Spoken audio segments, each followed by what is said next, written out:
এই বাড়িতে একটা কুকুর আছে, যে কুকুরটার নাম ডমি।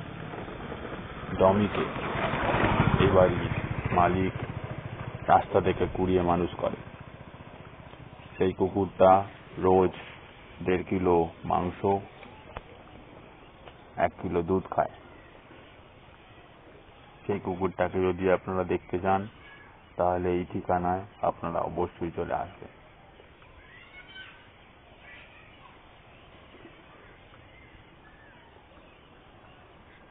ঠিকানা ভুলে গেছি, অপেক্ষা করে বসে আছি। ঠিকানা বলবো আর ও কখনো কামড় খেতে যাবে। চল ভাগ।